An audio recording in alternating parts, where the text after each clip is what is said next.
Shalom semua, selamat pagi. Ya, yang bergabung dari Indonesia, dari Australia, selamat pagi. Yang dari Amerika, ya selamat sore. Ada yang dari Eropa ini, selamat malam. Ya, baik, kita bersyukur dapat kesempatan yang sangat berharga untuk kita boleh belajar bersama-sama saat ini. Koden sebentar.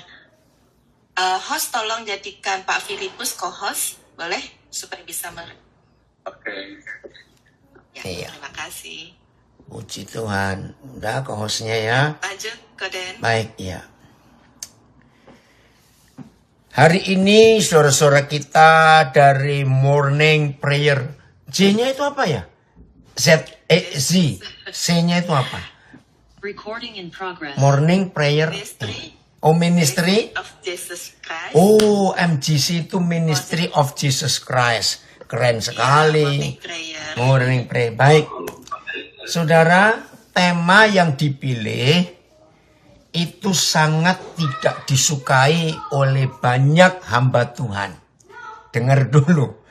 Tema yang dipilih oleh saudara kita Ministry of Jesus Christ ini Mamon vs Tuhan atau Mamon lawannya Tuhan. Tuhan lawannya Mamon. Ini paling gak disukai.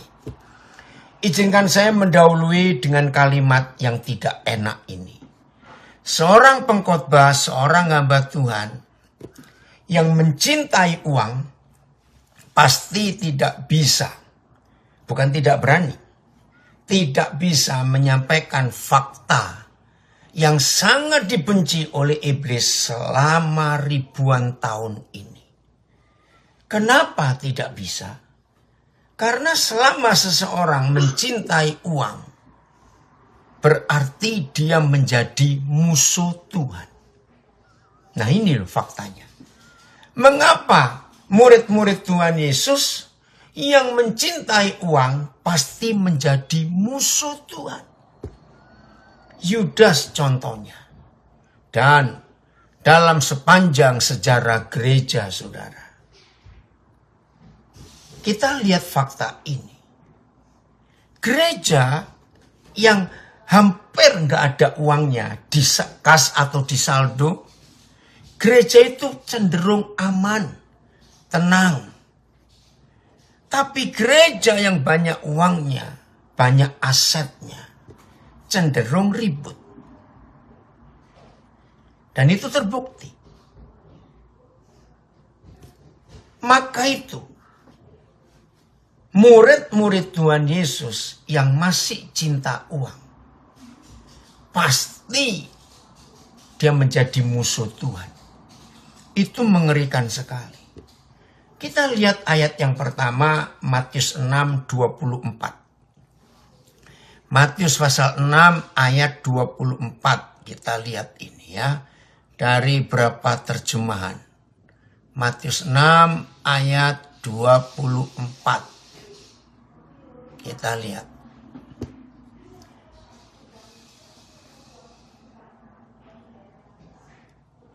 Nanti kita akan baca dari beberapa terjemahan versi yang berbeda. Matius 6 ayat 24. Begini kata Tuhan Yesus. Tak seorang pun dapat mengabdi kepada dua Tuhan. Tuhan, saya mau ganti langsung kata Tuhan. Tak seorang pun dapat mengabdi kepada dua Tuhan. Karena jika demikian, ia akan membenci yang seorang dan mengasihi yang lain. Atau ia akan setia kepada yang seorang dan tidak mengindahkan yang lain. Siapa dua Tuhan ini? Dengan tegas Tuhan Yesus berkata, kamu tidak dapat tegas mengabdi, menghamba, melayani Tuhan dan Mamon. Saudara, jadi Tuhan Yesus sendiri yang berkata, dia dengan uang itu sejajar, setara, satu level. Ini kan mengerikan sekali. Dan menurut terjemahan baru ini, Hanya Tuhan Yesus satu-satunya pribadi yang memberitahu kita bahwa uang itu pribadi, bukan benda. Kalau saya pakai bahasa Inggris, money is not a thing, but a person. Pribadi. Dari mana kita bisa tahu? Karena Tuhan Yesus berkata, karena jika demikian, saudara dan saya akan membenci yang seorang dan mengasihi seorang yang lain. Nah, ini yang saya kaget. Berapa puluh tahun yang lalu Roh Kudus menyadarkan saya dengan satu kata seorang ini. Tunggu. Kok seorang? Jadi uang itu pribadi, person. Kalau dia pribadi berarti dia punya nyawa, ada kehidupan. Dan kalau dia ada kehidupan berarti dia punya kuasa, punya power, punya otoritas. Lagi sekali yang bicara ini Tuhan Yesus menyadarkan kita. Nah, kalau kita mau menggunakan yang pertama itu untuk Tuhan Yesus, maka yang kedua kita itu untuk uang. Jadi saya baca begini. Tak seorang pun dapat mengabdi kepada dua Tuhan. Jika demikian, kita akan membenci Tuhan Yesus dan mengasihi uang. Atau kita akan setia kepada Tuhan Yesus dan tidak mengindahkan uang. Maka itu kita disuruh milih. Kita tidak dapat mengabdi kepada Tuhan dan pada Mamon. Ayat. Naik Filipus. Tidak ada orang yang dapat melayani dua Tuhan. Karena ia akan membenci Tuhan yang satu dan mengasihi Tuhan yang lain. Atau ia akan setia kepada Tuhan yang satu dan meremehkan Tuhan yang lain. Kamu tidak dapat melayani Tuhan dan Mamon. Jelas. PIS. Ya, lanjut PIS. Tidak seorang pun dapat bekerja untuk dua majikan. Nggak bisa ya, harus milih. Sebab ia akan lebih mengasihi yang satu daripada yang lain. Atau ia akan lebih setia kepada majikan yang satu daripada yang lain. Begitulah juga dengan kalian. Kalian tidak dapat bekerja untuk Tuhan dan untuk harta benda juga. Wih, keren. TSI. Ibaratnya begini. Kalau seseorang mempunyai dua majikan, tidak mungkin dia melayani keduanya dengan baik. Tidak mungkin loh ya. Dia pasti akan mengasihi dan setia kepada majikan yang satu, tetapi membenci dan masa bodoh terhadap majikan yang lain. Demikian juga kamu tidak bisa, nggak bisa menjadi hamba Tuhan sekaligus hamba uang. Ketika tema ini saya terima, saya belum sempat tanya kepada pengurus komunitas MGC ini, Ministry of Jesus Christ. Kenapa milih tema ini? Saudara bisa bayangkan betapa rusaknya gereja, betapa rusaknya hidup murid Yesus ketika gereja tidak bisa memisahkan dua majikan ini. Terima kasih, ini anak saya dari Nabire. Dia kirim Alkitab bahasa Jawa, saya baca ya. Ora ana wong kang bisa ngawula marang bendoro loro. Bendoro itu bos tuan. Awit ora wurung bendarane kang siji bakal disengiti, sijine ditresnani. Utawa bakal nengenake menganankan mengutamakan marang kang siji lan nyepakake nendang marang sijine. Kowe ora bisa ngawula marang Gusti Yewa lan ngawula marang Mamon. Sama bahasa Jawanya. Bahkan bahasa Jawanya pakai kata nendang yang satu dan menyingkirkan, mengasihi yang satu. Bahasa Jawanya lebih tegas. Saudara, inilah fakta bahwa Tuhan dan uang itu punya kekuatan yang sama. Catat, sama. Tidak ada beda sedikit pun. Sama. Levelnya sama. Yang bicara ini Tuhan Yesus. Kita harus hormati. Oke. Lanjut. Yohanes 13 ayat 31. Ini lebih ngeri lagi. Yohanes 13 ayat 31. Karena semua kita tahu, begitu kita mendengar nama Yudas disebut, langsung kita harus mikir nomor satu, mata duitan. Karena dia adalah satu-satunya murid yang berani menjual Yesus. Gila nggak murid ini? Menjual. Jangan main-main. Dan apa yang terjadi? Yohanes 13 ayat 31. Apa yang terjadi? Selama Mamon masih bersama dengan Tuhan Yesus, ini mengerikan, saudara. Selama Mamon masih bersama dengan Tuhan Yesus, ada masalah besar. Sesudah Yudas pergi, berkatalah Yesus, sekarang anak manusia dipermuliakan dan Tuhan dipermuliakan di dalam dia. TSI-nya langsung. Ya, TSI-nya langsung. Setelah Yudas keluar, Yesus berkata kepada kami, sekarang sudah waktunya sang manusia dimuliakan dan Tuhan akan dimuliakan melalui apa yang terjadi atas diriku. Saudara, saya pakai istilah Jawa. Saya nggak tahu dalam istilah Indonesia itu kurang kuat. Berarti selama masih ada Yudas di hidup Tuhan Yesus, Tuhan Yesus itu ngempet, nahan. Lah kalau bahasa Indonesia nahan itu kurang kuat. Tapi ngempet. Ngempet apa, nahan apa? Dia nggak bisa dipermuliakan selama masih ada Yudas.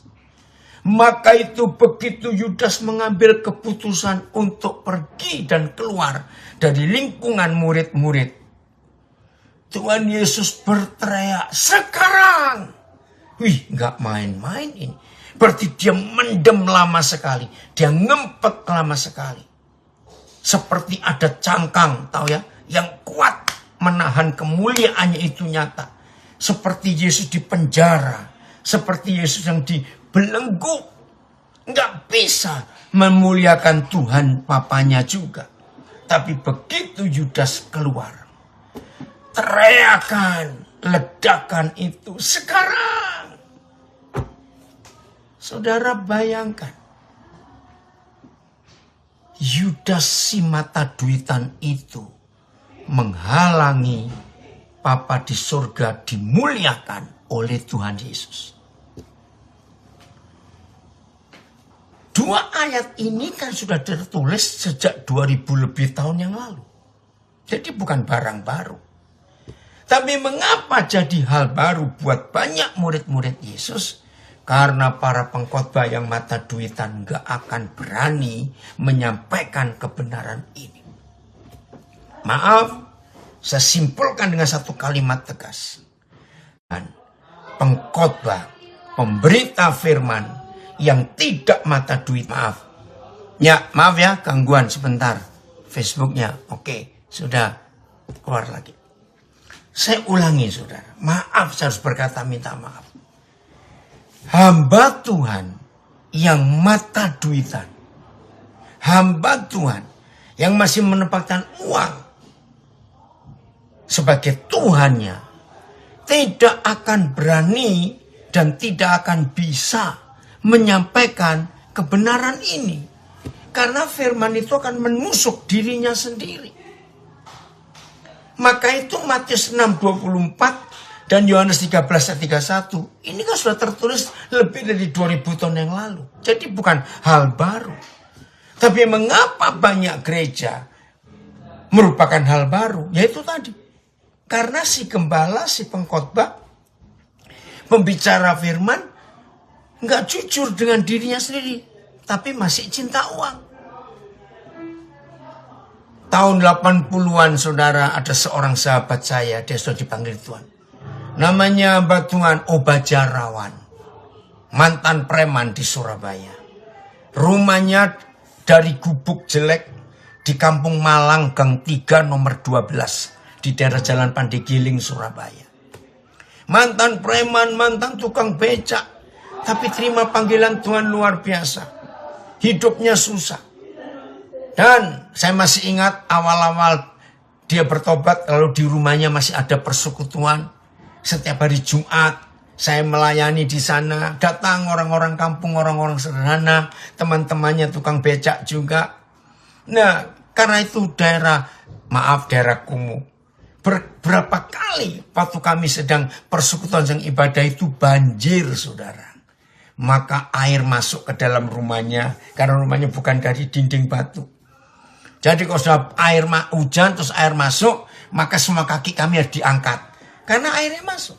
Tapi dia hamba Tuhan yang luar biasa. Suatu hari dia berkata begini kepada kami semua. Saya lupa berapa orang waktu itu kami sedang bersekutu. Dia bilang begini, awas kalian ya hamba-hamba Tuhan. Ketika kalian sedang perlu uang, karena sedang gak ada uang, hari Jumat, jangan coba-coba kontak rekan-rekanmu hamba-hamba Tuhan, para gembala di gereja manapun untuk tanya, boleh gak aku pelayanan minggu ini ke gerejamu? Saya pertama gak ngerti maksudnya apa itu. Ya, apalagi saya masih awal-awal pelayanan. Ternyata ya wajar lah ya kalau kita melayani terus ada amplop. Nah, hamba Tuhan ini Obaja Anwar Rawan itu berkata, terkutuklah kita kalau ketika kita sedang tidak punya uang, lalu hari Jumat mikir, aku kontak, bentar. Recording in Ya, progress. maaf, ada gangguan lagi. Sudah, nyambung lagi sekarang. Ya, jelas ya? Oke. Nah, dia berkata, awas kamu semua. Ketika kamu sedang butuh uang dan gak punya uang. Lalu hari Jumat kamu mulai kepikir temanmu si A, si B, pendeta yang jadi gembala. Lalu kamu kontak untuk minggu minta pelayanan. Bertobat kamu. Wih, tegas sekali. Lalu kalimatnya dia tambah gini. Lebih baik kita kelaparan daripada menjadikan pelayanan di gereja itu untuk cari makan kita. Saya ingat itu sampai hari ini. Itu awal tahun 80-an. Saudara, dan Roh Kudus memberi saya 2 kalimat untuk selalu kita, rekan-rekan saya ingin berkata, milih. Yang betul mana Daniel? Kata Roh Kudus kepada saya tahun 82 itu. Melayani untuk hidup atau hidup untuk melayani. Coba renungkan. Ada yang tanya, apakah Mammon itu iblis itu sendiri atau anteknya iblis yang dipakai untuk mempengaruhi manusia? Saya belum kenal siapa ini. Saya jawab ya. Iblis itu uang. Uang itu iblis. Itu kata Tuhan Yesus. Jadi bukan anteknya. Ya dia itu. Maka itu saudara. Tidak sedikit kakak adik kandung saling membenci dan membunuh gara-gara warisan. Tidak sedikit sahabat baik ribut bercah karena uang. Tidak sedikit hubungan anak dan orang tua hancur karena uang. Dan banyak lagi. Jadi uang itu setan sendiri. Oke, saya lanjutkan. Jadi yang mana yang benar? Hidup untuk melayani atau melayani untuk hidup? Itu tahun 82. Roh Kudus memberikan saya 2 kalimat itu. Saya percaya semua kita tahu. Kalau melayani untuk hidup, berarti pelayanan itu income. Ngeri ya. Tapi kalau hidup untuk melayani, maka hidup ini yang jadi berkat dan memberi berkat. Maka itu konsep ini kita harus tahu, saudara. Itu Tuhan Yesus yang berkata. Hati-hati. Kisah Rasul 20 ayat 33 sampai 35. Nah, hamba-hamba Tuhan, mari kita belajar untuk tidak menyalahgunakan pelayanan kita. Itu income kita, stop, jangan. Ya. Kisah Rasul 20 ayat 33 sampai 35. Maka itu satu cara saja, satu tanda saja di hidup kita sebagai hamba-hamba Tuhan, pelayan-pelayan Tuhan. Dengan konsep ayat 35 nanti untuk ngeceknya. Ya. Kisah Rasul 20 33. Perak atau emas atau pakaian tidak pernah aku ingini dari siapapun juga. Catat, ini yang bicara Paulus. Nah, lewat Kisah Rasul 20 ayat 33 sampai 35 ini, sebetulnya tidak ada kata full time. Hamba Tuhan harus sepenuh waktu, tidak boleh punya kerjaan apa-apa. Justru itu yang membuat banyak hamba Tuhan mencari nafkah lewat pelayanan. Padahal Paulus itu menasihatkan untuk kita semua para hamba Tuhan. Emas, perak, pakaian, aku gak pernah ingin dari jemaat, maksudnya begitu. Lihat ayat 34. Kamu sendiri tahu bahwa dengan tanganku sendiri aku telah bekerja untuk memenuhi keperluanku dan keperluan kawan-kawan perjalananku. Nah, rekan-rekan saya yang sudah kenal saya puluhan tahun ini hidup yang inilah firman yang saya hidupi. Jadi saya punya kerjaan, saya punya usaha. Ya, nanti saya akan ceritakan dalam bentuk apa. Sehingga kalau saya pergi pelayanan sampai hari ini, saudara, saya tidak pernah minta tiket ya untuk gereja yang mengundang saya buat pergi, enggak. Saya ngurus sendiri, akomodasi ngurus sendiri.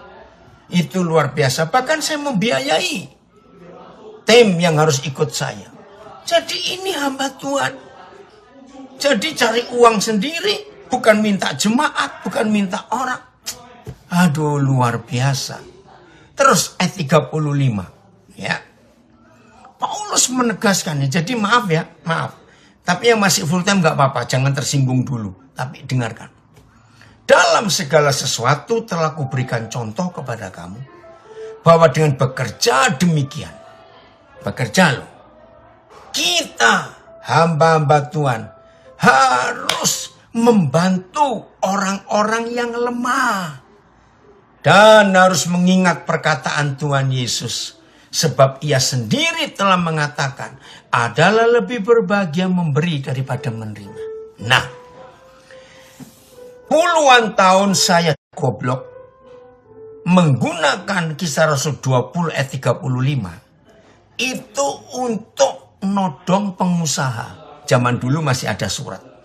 Jadi kalau di pelayanan saya perlu dana untuk ini, dana untuk itu, maka saya tulis surat kepada teman-teman pengusaha. Dan selalu di akhir surat itu, saya percaya ada di antara kita yang pernah membuat surat pakai ayat ini. Jadi saya tambahkan di bagian terakhir. Ya, tunggu ya. Oke, Facebook keluar lagi. Maaf. Nah, karena saya nggak ngerti. Jadi saya pakai ayat ini untuk menodong hamba-hamba pengusaha-pengusaha. Karena Yesus berkata, adalah lebih berbahagia memberi daripada menerima. Nah, setelah saya ditegur Roh Kudus bahwa saya menggunakan ayat yang salah, saya minta ampun, saya bertobat. Karena firman ini itu untuk kami hamba-hamba Tuhan. Bahwa kita ini lebih berbahagia memberi daripada menerima. Jadi hamba-hamba Tuhan itu diminta untuk memberi, bukan menerima. Wah, saya bertobat. Maka itu saya katakan, inilah satu-satunya tanda bahwa hamba Tuhan tidak melayani untuk hidup. Hamba Tuhan tidak mata duitan. Hamba Tuhan tetap menempatkan Yesus lebih tinggi daripada apapun juga. Hamba Tuhan yang tidak menyejajarkan mamon uang dengan Yesus. Ya. Adalah hamba Tuhan yang sikap hatinya suka memberi. Suka memberi. Suka memberi. TSI-nya Filipus ayat 35 ini. Maaf ya rekan-rekan saya tahu semua kita butuh uang, saya tahu. Tadi malam saudara, malam ya di sini di Indonesia pagi, saya harus menolong seorang bayi yang baru umur 1 tahun 2 minggu. Saya dikirimkan data ketika salah seorang anak saya yang kerja sebagai perawat di satu rumah sakit. Dia bilang, "Pak, ini ada pasien, kasihan sekali. Ibunya sudah nggak punya, anaknya sakit, nggak punya BPJS, nggak punya apa. Aduh, bagaimana ini saya cari dapat uang?" Ya pas, saya pun nggak bisa memberi. Tiba-tiba saya tunggu sebentar ya. Saya diingatkan kepada seseorang. Dan saya kenal baik. Nah, saya telepon dia. Masih pagi di Indonesia. Oke, kalau begitu berikan nomor perawat itu. Nomor HP-nya. Nah, karena dia tahu saya ada di Amerika. Saudara, saya kasih nomor perawat. Nah, saya bilang, "Nak, nanti ada orang hubungi. Coba ceritakan bagaimana kondisi. Bukan kesehatan bayi. Kesehatan bayi bukan urusan kita. Tapi ini biayanya." Luar biasa, 2 jam kemudian saya dapat telepon. Ibu itu bilang terima kasih ada jalan keluar. Saya bilang jangan terima kasih ke saya. Nah itu contohnya. Kalau saya nggak ada, saya akan cari saudara saya yang saya bisa nolong. Tapi kalau saya ada, saya akan bagi. Oke, TSI-nya Filipus. TSI ketiga ya. Saya tidak pernah menginginkan harta kalian. Baik berupa perak, emas, maupun pakaian. Kalian sendiri tahu bahwa selama ini saya bekerja dengan tangan sendiri untuk memenuhi semua kebutuhan saya dan kebutuhan beberapa saudara seiman yang melayani bersama saya. Dengan begitu, saya selalu berusaha menjadi teladan tentang bagaimana seharusnya kita bekerja keras untuk menolong orang-orang yang lemah. Bekerja keras. Gereja Tuhan bukan doa minta, bekerja keras untuk menolong orang-orang yang lemah. Dan kita juga harus ingat bahwa Tuhan Yesus sudah berkata, orang yang memberi bantuan lebih diberkati daripada yang menerima bantuan itu. Nah ini terjemahan sederhana Indonesia. Maka itu saya ulangi lagi, menurut Kisah Rasul 20:35, maka satu-satunya tanda bahwa kita murid-murid Yesus tetap menempatkan Yesus di atas segala-galanya, tidak menyejajarkan dengan uang, ketika saudara dan saya selalu punya hati ingin memberi, bukan ingin menerima. Wih, ini ayat luar biasa. Nah, celakanya saudara, saya pakai kata celakanya. Setan itu berhasil merusak gereja Tuhan dengan uang ini. Mengerikan sekali. Aduh. Maka itu ayo kita belajar saudara mulai hari ini. Untuk hidup di dalam kebenaran yang luar biasa ini. Hati-hati. 1 Timotius 6 ayat 5. Bayangkan, Paulus menulis firman ini sekian ribu tahun yang lalu. Dan ini terjadi sampai hari ini. Ngeri enggak? Maka itu firman Tuhan jelas sekali. Yahu Marinus, kamu ada di mana? Ini anak saya yang kerja di kapal pesiar. Papa lagi di Philadelphia, nak. Kamu di mana sekarang? Ya. Nanti WA Papa ya. Percekcokan antara orang-orang yang tidak lagi berpikiran sehat, jadi rusak pikirannya, dan yang kehilangan kebenaran. Sadis loh kata-kata ini.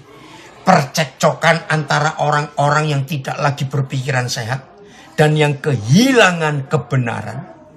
yang mengira ibadah itu, pelayanan itu, doa itu adalah suatu sumber keuntungan. Ampun dah.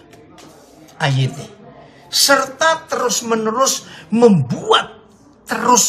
saudara, membuat perselisihan di antara orang-orang yang pikirannya telah rusak. Rusak pikiran kalau ada duit. Dan menolak kebenaran. Yang mengira bahwa kesalehan hidup beribadah adalah cara untuk mendapatkan keuntungan. Ternyata ribuan tahun yang lalu, Mamon itu sudah merusak gereja seperti ini. BS. Dan perselisihan yang tidak habis-habisnya. Wih. Jalan pikiran orang-orang itu sudah buntu dan tidak lagi benar. Mereka menyangka bisa menjadi kaya dari agama. Gila nggak ini? TSI. Pikiran orang semacam itu sudah menjadi kacau.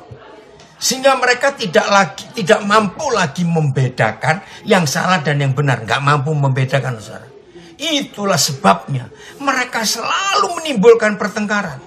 Mereka pikir, ini lebih tegas terjemahnya, mereka pikir menjadi guru agama yang terhormat, menjadi pendeta, menjadi hamba Tuhan adalah jalan untuk mendapat kekayaan.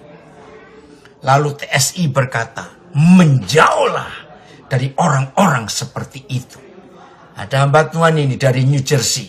Saya baca ya, karena dia pakai bahasa Inggris. The word can only be fixed by nourishing solid law of influence through agape. Joy, peace, patience, generosity, loving kindness, faithfulness, gentleness, and self-control. Dunia ini hanya bisa merasa aman, pas, cukup dengan menerima nutrisi dari surga yang sangat besar pengaruhnya. Apa itu nutrisi dari surga? Yaitu kasih agape, sukacita, damai, kesabaran, kemurahan hati, kebaikan, kesetiaan, lemah lembut, dan penguasaan diri. Wih, luar biasa. Terima kasih Bernard. Ini saudara kita yang pernah tinggal di Jakarta dulu. Dalam bahasa Jawa, makasih Vidu. Rejegan, baca gimana? Regejegan, ya, ing antarane wong kang pikirane ampun ora waras. Saya ulangi, kang pikirane ora waras meneh, lan kang wis kelangan kayekten, kang ngira yen iku dadi sumbering kauntungan. Ngeri sekali. Ini sebuah hal yang mengerikan sekali dalam hidup. Oke? Kembali. Jadi dalam gereja Tuhan itu rusak. Ketika pikiran para majelis, para gembala, para pendeta hanya uang. Saksi sedikit aja. Awal-awal saya jadi gembala, itu tahun 80-an awal. Ternyata jemaat yang saya gembalakan, itu jauh lebih besar jumlah jemaatnya dengan gereja induk. Gereja induk kebaktian pagi jam 9, gereja cabang yang saya pimpin itu kebaktian sore jam 4. Ternyata karena Tuhan bekerja luar biasa, jemaat cabang yang saya pimpin itu jauh lebih besar, termasuk kolektanya lebih banyak. Saya nggak tahu bagaimana asal-usulnya, tiba-tiba. Itu pertama kali saya melihat Ibu Gembala Senior hadir di ibadah cabang ini. Wah, saya juga seneng dong ya. Loh, tiba-tiba saudara, ketika waktunya menghitung kolekte, ya saya hitung itu terakhir. Tiba-tiba Ibu Gembala ini ambil semua uang yang sedang dihitung oleh bendahara ini. Loh, ada apa ini? Ya ampun. Karena gembala senior ini merasa iri. Kenapa gereja cabang yang saya pimpin jemaatnya lebih banyak dan uang kolektanya lebih banyak? Saya nggak mau ribut. Berlaku kira-kira 3 bulan. Saya nggak tahu ada yang negur atau tidak, saya tidak tahu. Setelah itu, saya lihat kok ibu gembala senior nggak pernah hadir lagi ya. Nah, rupanya dia negur atau malu, saya nggak ngerti. Ya puji Tuhan, saya pun nggak pernah ribut. Ya, uang hasil persembahan itu dibawa semua, ya sudah. Saya punya sumber yang lain. Nah, itulah contohnya, mengerikan sekali. Roma 11 ayat 35. Roma 11 ayat 35. Ayo kita harus siap berubah. Ya. Roma 11 ayat 35. Sabar dulu. Maaf ya kalau ada di antara saudara yang cukup kaget, cukup syok, yang belum pernah dengar ayat-ayat ini. Tenang dulu, ikut belajar. Oke. Atau siapakah yang pernah memberikan sesuatu kepadanya sehingga ia harus menggantikannya? Nah, ini Paulus lagi yang ngomong. Ternyata semua agama di dunia, catat, semua agama di dunia, termasuk ketika Injil jadi agama Kristen dan Katolik, ini rusak. Semua agama di dunia, Tuhan mereka itu selalu minta beri persembahan untuk dewanya, untuk Tuhannya. Selalu begitu. Termasuk agama-agama animisme, agama-agama kuno dari nenek moyang manusia. Lihat suku-suku Indian, suku-suku Afrika, ya. Maaf, saudara kita, orang-orang Dayak, orang-orang Batak, orang-orang Maluku, orang Papua, orang Timor, orang Jawa. Dari dulu sebelum ada agama-agama ini masuk, mereka sudah punya konsep mempersembahkan sesuatu. Bahkan gilanya lagi, waktu zaman dulu, manusia mempersembahkan bayi-bayi dan gadis-gadis dibunuh untuk dewa mereka. Ternyata itu masuk ke dalam gereja. Sehingga hampir semua gereja menuntut beri persembahan. Ini motivasinya. Maka itu dengan khotbah-khotbah yang rusak gara-gara Injil dari gereja Amerika Serikat, dunia gereja itu rusak. Tetap ayatnya, Filipus belum selesai. Saya ulangi, gara-gara Injil dari gereja Amerika Serikat. Duit, beri. Bahkan tidak sedikit hamba-hamba Tuhan jual aksesoris, pernak-pernik, minyak urapan, salib, kalung, anting, semuanya. Duit semuanya. Maka itu yang terjadi, tolong catat. Hubungan kita dengan Bapa di surga bukan lagi hubungan murid dengan guru, anak dengan orang tua, mempelai perempuan dan mempelai laki-laki. Tapi khotbah-khotbah uang itu membuat hubungan gereja dengan Tuhan adalah hubungan transaksional. Catat itu. Apa itu hubungan transaksional? Hubungan bisnis. Maaf ya. Saya tutup. Supaya nggak terganggu. Ini yang di bawah sudah siap untuk mulai ibadah. Jadi hubungan ini yang merusak. Ketika hubungan kita dengan Tuhan hubungan transaksional. Ampuni kami Tuhan. Maka itu terima kasih Ministry of Jesus Christ memberi kita tema Mammon vs Jesus. Atau siapakah yang pernah memberi hadiah kepadanya? Hadiah ya. Sehingga Tuhan harus membalasnya kembali. PS. Siapakah pernah memberi sesuatu kepada Tuhan sehingga ia bisa menuntut balasannya? TSI, video carikan bahasa Jawanya. Siapa yang pernah meminjamkan sesuatu kepada Tuhan sehingga dia wajib membayarnya? Ini kan sudah kacau. Maka itu hubungan-hubungan yang salah. Ya, ada yang beda lagi, Filipus, terjemahan apa? Coba lihat. VMD, ya. Sama ya, siapa yang pernah memberi sesuatu kepada Tuhan? Tuhan tidak pernah berutang kepada siapapun. Ya. Aduh, ini ada yang komen. 90% lebih gereja-gereja melakukan itu benar. Bahasa Jawa. Utawa sapa toh kang wis tau nyaosake samubarang marang panjenengane, satema panjenengane kudu paring leliru untuk ganti. Itu bahasa Jawanya. Gak ada. Horas Amang Pardede senang bisa gabung. Nah, FAYH. Dan siapakah yang pernah dapat memberikan cukup banyak kepada Tuhan sehingga dapat menuntut sesuatu dari Dia? Nah, ini yang menyedihkan. Saudara, saya mau pakai kalimat ini. Hai rekan-rekan saya, hamba-hamba Tuhan, stop khotbah duit. Dengan Tuhan jangan bicara uang. Sebab uang itu saingannya. Rekan-rekan saya pesan ini. Apalagi sebagai pengusaha, sebagai karyawan. Dari Senin sampai Sabtu, mereka itu sudah sibuk dengan uang tiap hari. Minggu mau tenang sebentar, duduk di gereja. Ternyata hampir semua gereja khotbahnya uang lagi. Apa nggak capek itu? Oh Tuhan ampuni kami. Nah sekarang bagian terakhir. Terus bagaimana? Kan pekerjaan Tuhan perlu uang. Betul. Nah kalimat ini saya mau katakan.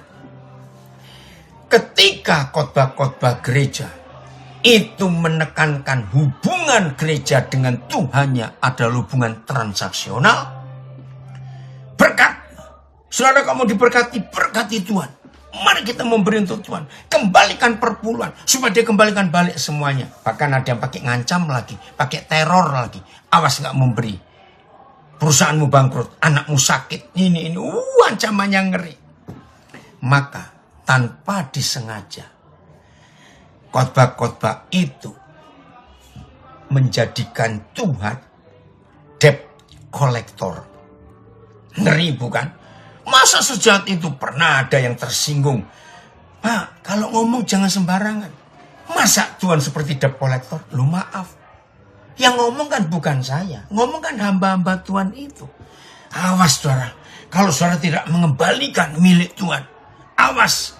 Ada belalang pelap. Ada belalang ini. Ada belalang itu. Itu kan nakut-nakuti. Saya pernah punya pengalaman. Saya gak akan lupa. Itu menyedihkan. Berapa tahun yang lalu, tahun 70-an itu saudara. Salah satu anak teman saya kecelakaan. Lalu saya kunjung jenguk di rumah sakit ya Hadi Husada, dulu namanya Tionghoa Ikhwan, di jalan Undaan Kulon, Undaan Wetan, Surabaya ya. Nah ketika saya jenguk, ya saya hibur anak ini, saya kuatkan papa mamanya. Lagi ngomong datang gembala mereka. Saya marah, saudara. Bayangkan belum doa, nggak tanya kabar. Toto gembala ini bilang begini. Ya maaf, ini pakai istilah dulu, brur. Ini orang Belanda ya, brur. Saudara, coba periksa. 3 bulan terakhir ini perpuluhannya rutin atau tidak? Kurang ajar gak ini? Anak lagi kecelakaan. Ditanya perpuluhan. Wih saya marah saudara. Maka itu saya tahu betapa khotbah-khotbah itu merusak. Banyak pengkhotbah menggunakan Amsal 19:17. Ya siapa menaruh belas kasihan pada orang lemah memuitangi Tuhan. Yang akan membalas perbuatan ini salah terjemahnya. Capek. Gara-gara uang gembala usir jemaat dari gerejanya. Betul. Kembali dari New Jersey. Ada komen bagus sekali. The theology of the church must be based on 2 biblical God-made foundation. Not man-made foundation. 1, fondasinya jadi teologi gereja yang benar. Harus berdasarkan 2 prinsip Alkitab yang Tuhan jadikan fondasinya. 1, the greatest commandment, perintah agung, pergilah kamu. Yang kedua, the great commission, Teologi gereja bukan teologi uang. Betul. Terima kasih Bernard untuk itu. Tommy, Papa senang kamu hadir. Nah, ini yang kita harus tahu. Oke, saya baca komen ini. Gembala menangis untuk uang, bukan menangisi jiwa yang terhilang. Betul. Sedih ya? Oke. Oh, ada yang minta nomor saya. Tinggal di Kampung Malang. Oh ya, Kampung Malang Gang 3, Kampung Malang Kulon 3. Ya, tapi rumah itu sudah nggak ada. Karena Pak Bajarawan sudah meninggal. Tolong Filipus, ada yang minta nomor HP Papa, kasih nanti ya. Baik, saya lanjut. Nah, sekarang bagaimana? Gereja kan perlu uang untuk hidup. Hamba Tuhan juga perlu uang untuk hidup. Betul, betul. Sekarang kita akan belajar dari dua hal yang luar biasa. 1. Matius 6 ayat 31 dan 32. Ayo kita lihat ayat ini. Bagaimana caranya? Ada yang bilang lagi nih komen. Banyak pendeta jualan ayat Alkitab. Iya, menyedihkan. Aduh, betul, dari Medan banyak pendeta seperti itu. Ayo kita berubah. Kita lihat ayat ini, Matius 6, ayat 31 dan 32. Percayalah saudara, walaupun kita nggak khotbah uang. Maaf ya, nanti bulan Agustus, 2 bulan lagi, saya bersama istri saya akan mensyukuri. 52 tahun saya melayani. Nanti Agustus 2024. Saudara, saksi masih banyak yang hidup. Yang sejak awal 70-an itu saya melayani bersama-sama. Tanya yang masih hidup. Saya tidak pernah khotbah tentang perpuluhan, satu kali pun tidak pernah. Selama hampir 52 tahun. Saya tidak pernah bicara tentang uang. Di khotbah dimanapun. Bahkan banyak gereja yang mengundang saya. Mereka berkata, Pak, tadi kenapa nggak cerita tentang pelayanan Bapak di Papua? Itu kan bagus buat kami, mungkin ada yang tergerak memberi. Saya bilang, kalau Tuhan yang punya pekerjaan tidak menyuruh saya untuk bersaksi tentang itu, saya enggak. Sebab Tuhan mencukupi saya dengan cara yang luar biasa. Oke, lihat ini. Sebab itu, janganlah kamu khawatir dan berkata. Khotbah-khotbah tentang uang itu kan karena masalah makan, minum, pakai. Ya, sebab itu janganlah kamu khawatir dan berkata, apakah yang akan kami makan? Apakah yang akan kami minum? Apakah yang akan kami pakai? Istilah Indonesia sandang, pangan, papan. Urusan makan, tempat, baju, dan rumah. Nggak usah. Ya, TSI langsung. TSI, ini anak saya dari Nabi Rekomen. Makasih Omi. Lalu untuk kita yang tidak secara langsung jadi hamba Tuhan, pelayanan di gereja, tapi kerja sekuler, gimana caranya supaya tidak terjebak dalam hal ini? Kalau kerja kan tujuannya cari uang. Oh, gampang nak. Kamu lihat aja hidup Papa. Ya. Ini lihat hidup Papa. Mana Papa pernah minta uang kepada kalian? Tidak. Tapi Tuhan cukupi. Nah, itu dengarkan ini. Jadi, TSI ya, tidak usah khawatir memikirkan apakah yang aku akan makan, atau apakah yang akan aku minum, atau apakah yang akan aku pakai. Apa ini? Ya, nggak usah khawatir. Terus ayat 32. Lalu gimana dong cara kita mendapatkan kebutuhan sehari-hari kita? Lihat ayat 32. Kalimat ini luar biasa, Matius 6 ya. Oke, Yosef, nanti Agustus. Terima kasih. Ini sahabat saya, gembala hebat dari Nangor Karawang. Makasih Yosef untuk ucapan selamatnya. Oke. Semua itu Matius 6:32. Apa? Semua apa? Makan, minum, pakai.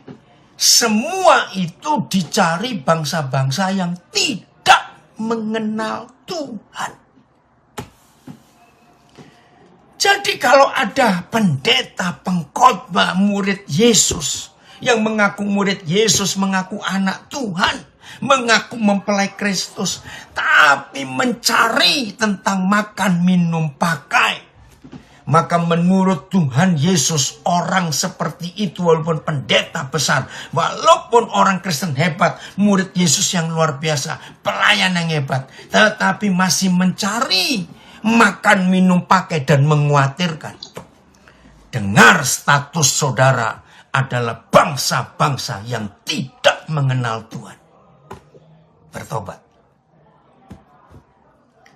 Karena yang cari makan, minum, pakai itu adalah bangsa-bangsa yang tidak mengenal Tuhan.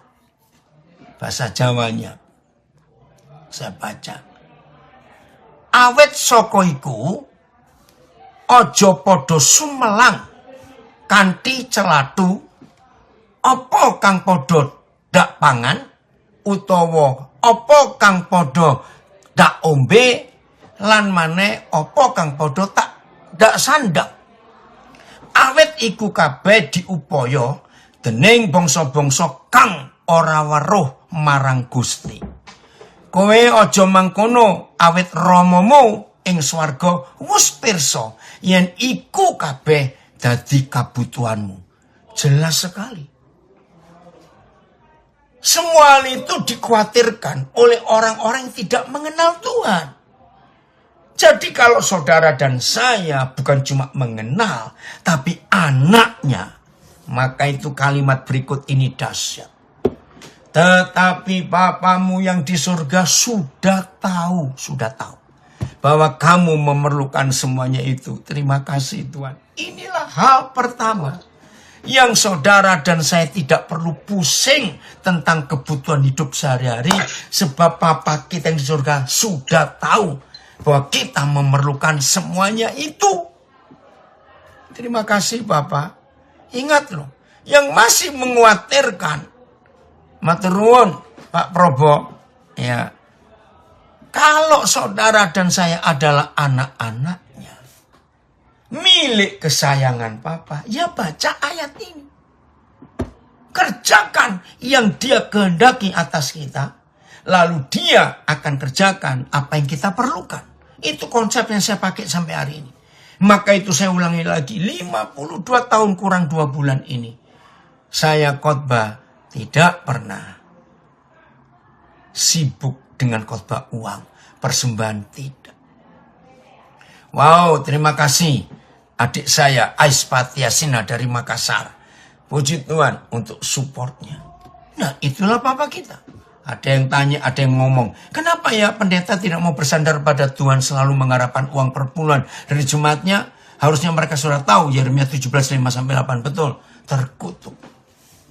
Ini ada yang komen lagi. Pernahkah Anda mendengar seseorang berkata dengan Anda, dengan nada sinis, gerejanya menginginkan uang Anda? Pernah. Gereja-gereja secara teratur menangani uang. Namun ada gereja yang berada di bawah pengawasan ketat, karena kesalahan penanganan keuangan atau terlalu fokus pada menghasilkan uang. Betul.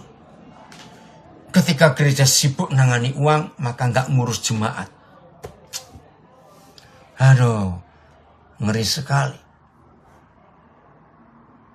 Menurut saya karena banyak orang suka punya idola dan kebetulan idolanya adalah hamba Tuhan, maka apapun dilakukan hamba Tuhan akan jadi benar di matanya. Betul, ngeri sekali ini. Ada yang bilang lagi, seandainya benar banyak hamba Tuhan yang jualan ayat untuk memperkaya dirinya dan kelompoknya, mengapa banyak jemaat masih saja menjadi bodoh terus? Aneh tapi nyata. Ya karena dibodohin, disihir oleh khotbah-khotbah yang menarik hati itu. Jadi ini yang pertama. Saudara dan saya nggak usah takut tentang keperluan hidup. Karena kita anaknya dan Papa itu tahu. Bahkan tadi TSI berkata, Bapak sudah tahu bahwa kita membutuhkan semuanya itu. Terima kasih Bapak. Hal kedua. Oh, terima kasih Bapak. Bapamu yang di surga tahu, kalimat itu saya percaya betul. Maka itu kalau saya pakai ilustrasi. Semua kita, walaupun tidak semua kita punya anak, tapi ngerti. Saudara, ketika anak-anak kita baru naik sedikit jumlahnya, 37, ya kalau masih 37 itu masih aman. Tapi saya rasa hangat ya di badan anak kita. anak itu main terus loh, nggak panik. Yang pusing siapa? Mama papanya. Ketika anak itu bajunya robek, sepatunya robek, yang pusing siapa? Mama papanya. Nah itulah arti ayat Matius 6:32. Akan tetapi papamu yang di surga sudah tahu. Maka itu papa nggak perlu kita kasih tahu. Tuhan aku butuh ini, Tuhan aku butuh itu. Dia sudah tahu. Terima kasih papa. Terima kasih. Siap ya? Hal kedua, kita tidak perlu takut bagaimana tanggung jawab papa atas hidup kita yang menyelesaikan pekerjaannya. Ya, ada yang komen lagi ini ya. Ada gereja setiap awal bulan juga mengingatkan jemaatnya untuk jangan lupa memberi perpuluhan buat gerejanya. Bahkan ada gereja-gereja besar di Indonesia kejam dan perampok. Setiap bulan Oktober, November, Desember khotbahnya tentang buah sulung. Jangan lupa saudara, akhir bulan Januari, seluruh penghasilan saudara di bulan pertama, di awal tahun, itu untuk Tuhan. Kurang ngajar, itu untuk pendetanya tahu, bukan untuk Tuhan. Bayangkan saudara, mereka berani khotbah buah sulung, itu perampok-perampok. Lalu pakai ancaman, pakai teror, awas gak memberi. Bayangkan, itu bulan pertama Januari hasil untung perusahaan, hasil gaji. Kejam sekali. Ingat loh, korban buah sulung itu berupa hasil panen. Hasil ternak, bukan uang. Aduh. Ya, Filipus itu ada yang minta YouTube-nya Papa Rustin Idawati ya. Ada pendeta yang bangga karena sudah jalan-jalan keliling dunia. Dan bangga karena bisa beli apartemen dan rumah untuk anak yang betul. Mengerikan sekali. Oke, saya lanjutkan. Ini tanggung jawab Papa yang luar biasa. Ada yang tanya lagi. Izin bertanya. Bolehkah kita sebagai jemaat bisa menegur pendeta? Oh harus. Karena kami tetap hamba Tuhan yang adalah manusia. Harus ditegur. Saya bersyukur anak-anak saya berani negur saya. Ketika saya salah, saya bersyukur. Ayo rendahkan hati kita. Oke ya, untuk hidup di dalam kebenaran ini saudara. Supaya kita tidak salah. Hal kedua, Wahyu 3 ayat 20. Bagaimana kita nggak usah khotbah soal uang. Kebutuhan uang pasti Tuhan akan cukupi. Itu pasti.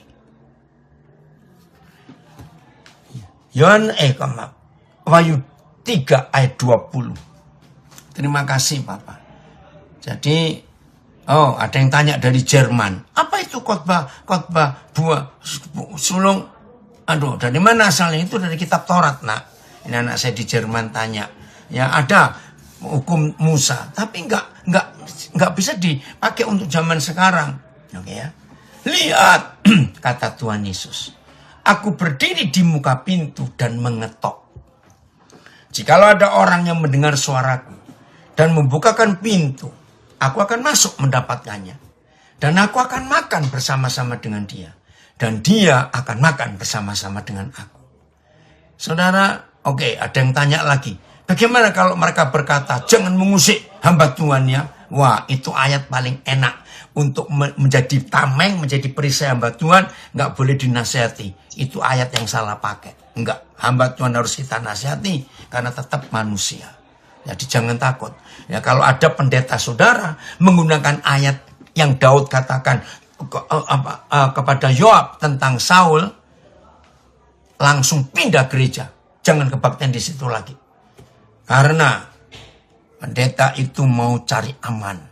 Nggak mau ditegur kesalahannya. Aduh, mengerikan sekali ya.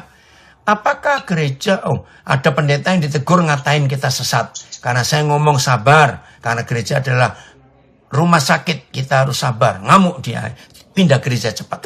Apakah gereja dan organisasi Kristen lainnya bersikap dapat dipercaya dan transparan dalam hal keuangan mereka? Ada gereja yang transparan. Yayasan Kristen transparan, tapi sedikit. Hai Kristen, orang-orang memperhatikan Anda, betul. Apakah Anda hanya mementingkan uang? Apakah karena uang? Pekerjaan Kristus terdapat dalam hidup Anda? Tidak. Tuhan pekerjaannya nggak bisa kalah karena nggak ada uang. Ingat itu. Oke, ayat ini jelas sekali.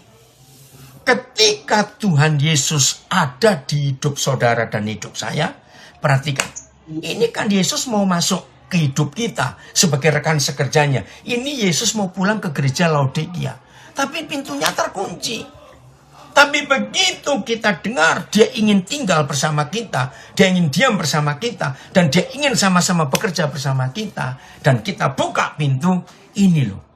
Aku akan masuk mendapatkannya, dan aku akan makan bersama-sama dengan dia. Saudara, karena waktu saya sudah ditunggu ya, tapi saya akan selesaikan. Makan bersama dengan kita yang menjadi rekan sekerja Yesus, itu artinya dahsyat. Apa artinya? Coba saudara ingat, saya akan baca saja. Yohanes 4 ayat 34. Yesus berkata begini. Yohanes 4:34. Makananku ialah, catat. Makanan Yesus ialah melakukan kehendak Dia dan menyelesaikan pekerjaannya. Jadi Yesus itu makan, arti Dia makan menyelesaikan. Oke, kita baca ya, karena Pak Filipus sudah nanyakan ayatnya.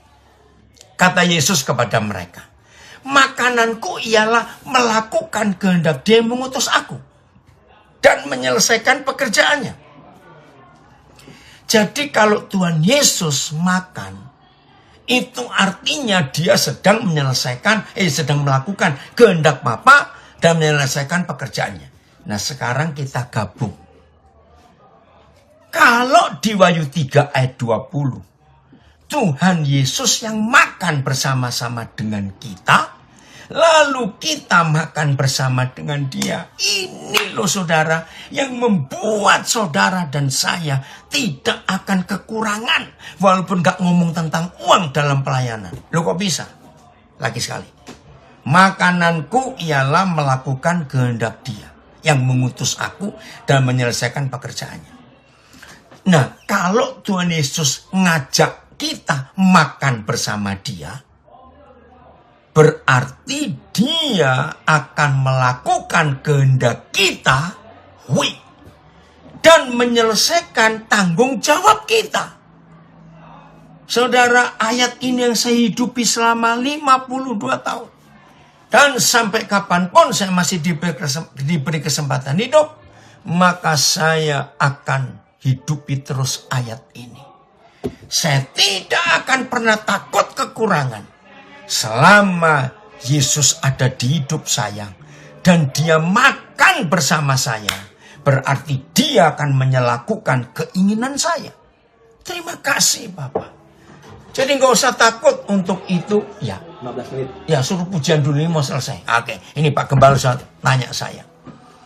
Firman Tuhan mengatakan kita harus tunduk kepada gembala. Tunggu dulu Pak Huta Julu, gembala yang mana? Ada gembala jadi-jadian. Ada gembala mata duitan. Ada gembala tidak tunduk kepada Tuhan Yesus, gembala agung. Nah, kepada gembala-gembala yang mata duitan, kepada gembala-gembala hidupnya tidak tunduk kepada gembala agung, nggak perlu kita tunduk. Maaf, saya harus tegas ini. Ada firman berkata kita tidak boleh memberontak. Betul. Tapi tidak boleh memberontak itu kepada Tuhan. Amang Utajulu mudah-mudahan mengerti. Tapi seandainya Amang Utajulu adalah gembala, saya minta maaf. Sampai hari ini 52 tahun saya jadi gembala, belum pernah ada satu jemaat saya memberontak kepada saya. Sebab saya terbuka dengan mereka. Keuangan saya terbuka. Rumah kami kalau kami pergi, itu nggak pernah kami kunci. Ya, kamar kami, lemari kami itu nggak pernah kami kunci. Jadi kalau kami tidak ada di rumah dan ada orang nginep di situ, mereka punya hak untuk ngecek apa saja barang kami. Bahkan ATM kami, saldo kami mereka tahu. Maka itu jemaat itu respect kepada kami. Kami nggak perlu ngancam-ngancam jemaat, tunduk ya, awas kamu berani melawan yang diurapi, enggak. Otomatis mereka hormat. Nah, itu Amang Utajulu, maafkan saya. Jadi kita harus tahu konsep ini. Maka itu saudara, dari Medan ada gembala komen. Pak Purba, gembala mata duitan dan tamak tidak perlu tunduk. Apalagi gembala suka-suka memperlakukan jemaat. Mau beli apa-apa saja minta uang terus. Nah itu, ini gembala loh yang ngomong Amang Utajulu. Ini gembala Pak Purba di Medan. Maka itu ayo mulai hari ini saudara. Kalau Yesus ada bersama kita, dia makan bersama kita, maka dia yang akan melakukan kehendak kita dan menyelesaikan pekerjaan yang Tuhan percayakan kepada kita. Itu kan luar biasa. Jadi inilah 2 ayat yang membuat saya, ini Pak Amang Utajulu, ini Pak Pendeta Purba bilang saya gembala 24 tahun. Ya, tidak pernah itu. Ardi, Papa senang kamu ada di sini, nak. Bangkit ya. Oke ya. Nah, ada komen lagi, ada gembala upahan, domba yang kesasar terhilang tidak dicari. Yang dicari memang yang punya duit, maaf. Jadi kalau saudara dan saya tetap jadi anak Papa di surga, maka dia sudah tahu yang kita perlukan. Makan, minum, pakai bukan urusan kita, urusan Papa. Dan kalau Yesus ada bersama kita dan kita buka pintu hidup kita, maka dia akan makan bersama kita. Jadi dia melakukan keinginan kita. Kiranya Roh Kudus menolong kita untuk menjadi pelaku kebenaran ini. Maaf loh, saya tidak bisa sampai selesai lanjutkan karena saya akan gabung dengan yang lain. Jadi Pak Filipus juga harus keluar karena Zoom-nya pakai Zoom pesat. Ya, terima kasih MGC. Kapan saja bisa diundang, saya siap lagi untuk jadi berkat. Puji Tuhan, Tuhan memberkati kita.